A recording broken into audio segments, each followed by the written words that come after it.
Hello, Princess on a Pillow here. I am here to do a review slash recap with my opinion on Love After Lockup Season 6, Episode 13. It's titled Positives and Negatives. This was a confusing episode for me. It confused me. These people confused me. Well, let's get started. First couple, we have Brooke. Brooke and JK. We see Brooke at home. She took 6 pregnancy tests. Some said negative and some said positive. I don't know how much a pregnancy test costs, but she had told us that she only had $23 to her name and she has no job. So why did she buy 6 pregnancy tests? Anyway, she is at her mother's house. I'm confused about that. She's at her mother's house. Her mother is making them breakfast. So does she live with her mother or does she live with Bonnie? Because one episode we saw her talking to Bonnie and she told Bonnie that Bonnie had to pay her half of her rent, of the rent. So does she live with Bonnie or does she live with the mother? We don't know. I'm confused. So her mother made them breakfast. Last episode, JK kicked Brooke out of his mother's house because she lied to him about not having a job or having a job. And now JK is not speaking to her or her sons. Brooke told her mother that she took 6 pregnancy tests and 4 of them were positive and 2 of them were negative. And then she told her mother that she doesn't have a job. But I thought she was working with her mom. When we saw her and she had left the job to go check on JK because JK was messing around with his ex, she was working with her mom at the time and then she left. So I'm confused. Does she work with her mom or no? Was she helping her mom out at the time when she doesn't work with her mom? Does she have another job that she lost? I'm all confused. So her mother told her if she's pregnant, that kid doesn't have a chance in hell. Her mother told her she needs to go to a doctor and take a blood test. Brooke said no. She said she ain't going to no doctor. She's going to go see JK. And that's all it's about. It's all about JK. She wants to get pregnant so that she can hold on to JK. But she hasn't learned that, she did that with 2 other boys. She had 2 other babies for 2 other men and they left. But that's why I think she wants to get pregnant. She wants to get pregnant because she thinks that she'll be able to hold on to JK. Or she'll be in his life forever. I don't know. So she goes to JK's mother's house and told JK that the pregnancy tests, 4 were positive and 2 were negative. JK is still pissed at her because she lied about not having a job or about losing her job. And I don't see what the big deal is because he lied when he went to see his ex. He lied to her and said he was somewhere else. So he's a liar too. Excuse me. So I don't know why he's acting like, oh, she's a liar, she's a liar. So are you. So JK told his mom, his mother, and his stepfather that Brooke took some pregnancy tests and some were negative and some were positive. The parents are pissed. His stepfather told him not to come to them for money. And now JK is realizing that him having a baby with Brooke is just not the thing to do. But I don't think Brooke is pregnant. Brooke ain't pregnant. Next up, we have Bianca and Daniel. So Daniel showed up for his court date. Then we see Bianca on the phone with Daniel's PO. She said Daniel is in court and she didn't know because he's not talking to her. He did tell her he was going to court. He told her about his Walmart shoplifting charge and he told her that he was going to court.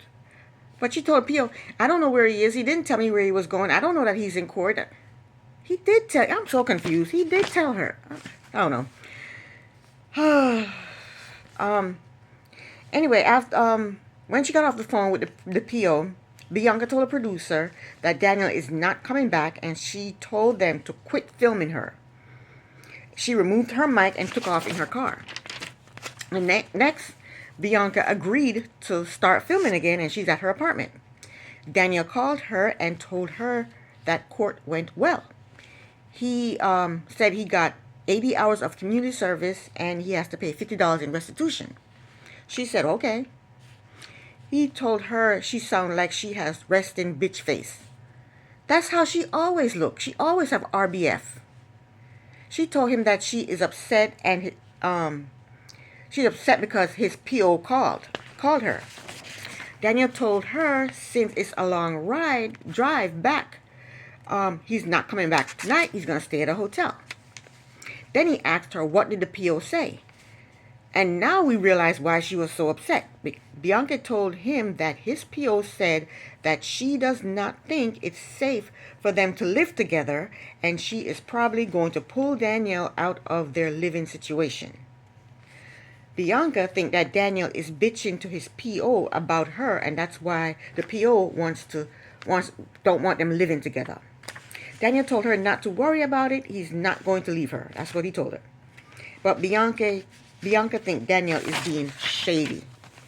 The next day, Daniel did a diary cam, and he said basically that he does not want to go home to Bianca.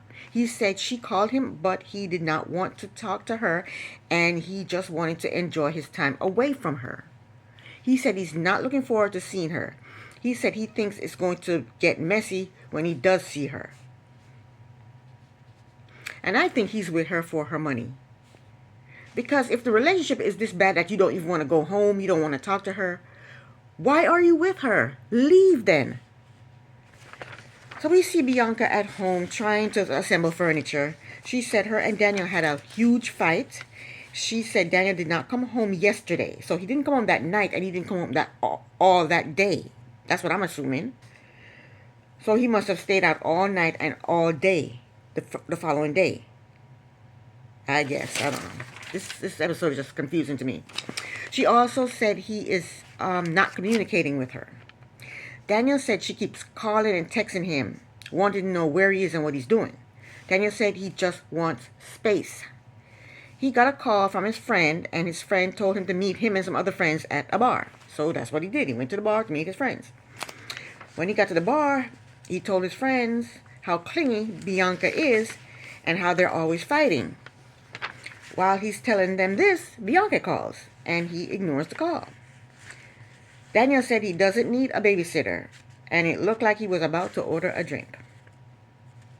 Well, I heard in real time he got arrested, and he was cheating on Bianca, and I don't know what he went to jail for, but I heard he got arrested again, and he was cheating on Bianca, and in real time they're broken up. All right, next we have Justine and Michael. Justine and Michael are in the parking lot. They're arguing about their wedding. She ended up calling him a mama's boy. He said the only reason she called him a mama's boy is because she doesn't have a relationship with her mother.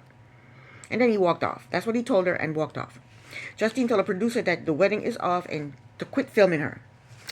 Next, we see Michael at home on the couch. I guess he slept on the couch because Justine and him are pissed off at each other. He told his mother that Justine is upset. Justine upset him because she called him a mama's boy. His mother told him that him and Justine needs counseling, especially Justine. That's what she said. So then Michael and his mother, they did a confessional together, and his mother wrapped her arms around one of his arms and got her head on his shoulder, and she said he is a mama's boy and everybody knows it. And then he's sitting there grinning from ear to ear. So if he doesn't mind being called a mama's boy, why did he get mad at Justine for calling him a mama's boy? I don't understand. This is just a confusing damn episode. Next, Justine and Michael, they talked, and she told him bringing up her relationship with her mother wasn't cool. Don't do that. She told him not to worry about the relationship she has with her family. And then there's not going to be a wedding. And then they argued some more, and that was it. They're exhausting to me. They're just confusing and exhausting. Next, we have Will and Courtney. Courtney said she is at a new halfway house, and she hates it. She said she is fighting with Will, and there is no privacy at the halfway house, and she's going to go take her laundry to her friend's house, which is Mark. So Will is home playing video games, and Courtney called him. He said to her, "Where the hell have you been? I haven't heard from you in days." Courtney told him she has been working and moving into the new halfway house. Courtney's a freaking liar. And she's bitching, and they show her checking some oil. So I guess she's working at some damn auto place, checking oil. Girl, bye. She's bitching about not having a car and having to beg for rides because he left her without a car. Will told her he cannot go to Portland every time she goes to jail. Will is funny. He's hilarious. She told him since he's not supporting her, then it serves him right if he doesn't hear from her for a few days. So basically, Will is on punishment for not giving her money and not coming to see her. Will told her she is a shitty wife because she's in and out of jail. She's a shitty wife because she have Mark following her around, and she's a shitty wife for not calling him. So they argued about Mark helping her. Courtney said she got a job at an auto shop even though she's a car thief. She said they believe in giving her a second chance. Courtney's a freaking liar. She said the job does not pay her enough to support her. She said Will promised her $1,000 a month allowance, and so far she's only gotten $300. Will said he is not giving her money because she is not communicating with him. That's a lie, Will. You wasn't giving her money from the get-go. From when she called you from jail and asked you to put money on her books, you said nah. You said eat that shitty food from the jail. So that's not the reason you're not giving her money. I think Will's not giving her money because Will is broke. Will has spent so much money on this chick. Now he's broke. He has no money left. He spent it all on her already. So they're arguing over Mark. Courtney is telling him that Mark is her friend. Will is calling Mark her sugar daddy. Will asks her who is she with. She says she's not with nobody. And then he can hear Mark in the background. Mark said it doesn't matter who she's with. Will heard Mark in the background. So Mark said, I just heard somebody. So you're not alone. You lied. You're not alone. Courtney told Will that she's not going to be perfect all the time. Will told her, I'm not asking you to be perfect. I'm asking you to stay out of effing jail for longer than a couple of weeks. Will is funny. Will can go on the stage and earn some money. He's funny. Courtney said, it's hard being in the real world. You have bills to deal with. She said in prison, the only thing you got to worry about is people telling you not to sit at their table. See, now, I don't have a problem with that. Somebody tell me I can't sit at their table. You got to show me the receipt for this table before you tell me I can't sit at this table. You don't own this table. This table is not yours. You didn't buy it. You got to show me the receipt before you can tell me that. I would have a problem with somebody telling me you can't sit at this table. I would have a problem with that. Courtney said Will is a nag. Courtney made a very good point, though. She said to Will, she asked him, what did you expect when you went to a prison looking for a girlfriend? And Will had nothing to say about that. He couldn't say anything. He got quiet. So then he finally told her she is not a wife and they are breaking up. So Courtney fake cried on Mark's shoulder. The producer asked Mark if him and Courtney have been intimate. Mark said there has been hot moments and they have had their fun. Courtney had told Will that she's at a halfway house and she has to pay rent. She lied. She's not at no halfway house paying rent. She's at Mark's house. I don't understand why she didn't just marry Mark instead of marrying Will. She's confusing to me. Next we have Letitia and Keith. We see Keith bitching about the halfway house. He said they have cameras everywhere and they're always watching him, and I think he said they have his passcode to his phone. But he said the food is better than the food in jail. And he said he's getting out of the halfway house in 3 days. Letitia and her father is her father-in-law. Letitia and her father-in-law goes to see Letitia's lawyer. And I'm thinking she's going to talk to the lawyer about her criminal charges. No. She is trying to get custody of Keith's son because the Department of Child and Family Services has taken custody from the mother.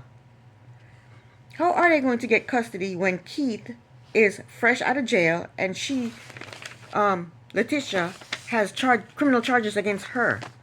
She told us that Keith has 3 kids and one was taken away because of alleged neglect. And the mother is facing criminal charges. Letitia told the lawyer that the mother has already signed over custody to her and she got the paperwork notarized. The lawyer told her, no, that's not how it works. You got to go to court. And the judge decides who gets the kid. And then she then asked the lawyer if her criminal case will interfere with Keith getting custody of his son. Yeah. Keith's father asked the lawyer if Keith being in jail for a decade will interfere with him getting custody of his son. The lawyer said, absolutely. Keith's father had the nerve to say it's not bad, it was only drugs. He was gone for a decade. It was bad.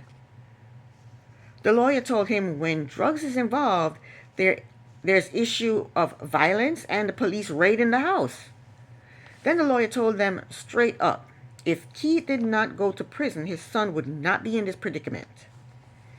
That poor boy, his mother has criminal charges, his stepmother has criminal charges, and his father been in jail, just is fresh out of jail.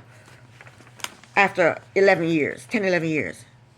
Letitia better be careful that they don't take her kids away from her as well. Next, Letitia is home with her youngest daughter, and they're baking a cake for Keith because Keith is being released the next day from the halfway house. Letitia is having a conversation with her youngest daughter. She told her daughter that Keith is not her biological father.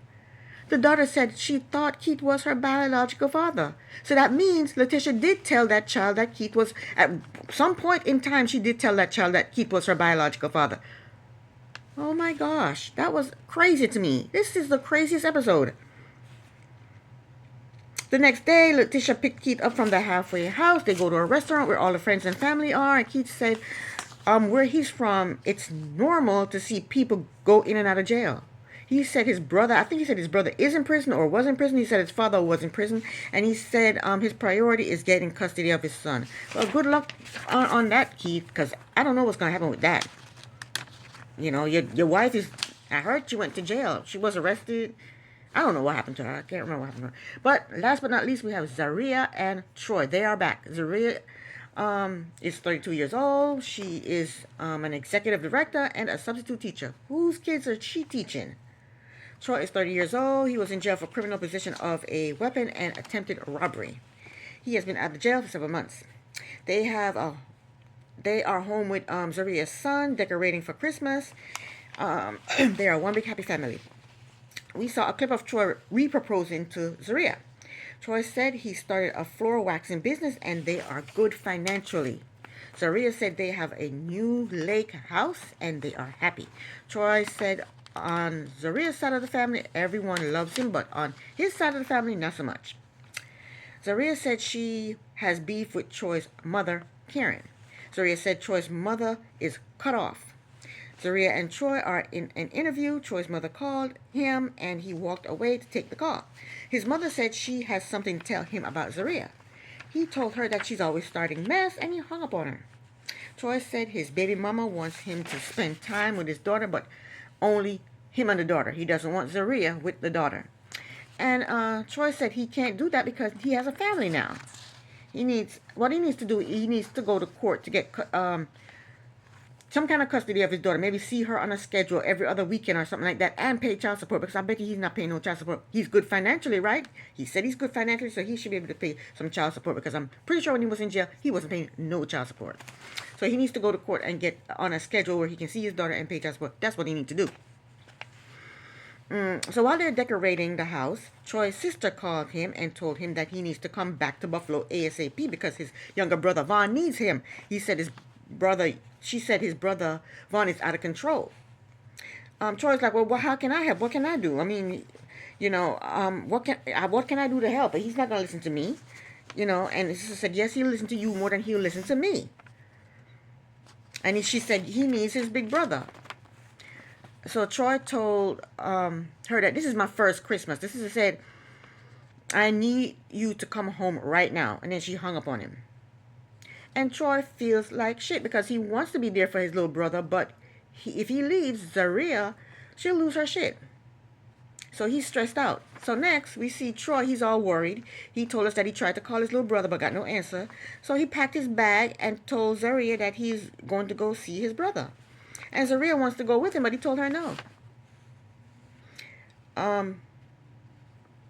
So they argued about that, and I'm on Zaria's side. He didn't tell her anything. He just packed his bag and told her he's leaving. He's going to go see his brother. No, we discussed this. That's your wife. You got to discuss things. You don't just pack your bag and say, I'm leaving. See you later. Bye. I was on Zaria's side. But, I'm glad she didn't flip out like she usually do. And that was the end of the episode, and this is the end of my review. Thank you so very much for watching. Princess on a Pillow here. Bye.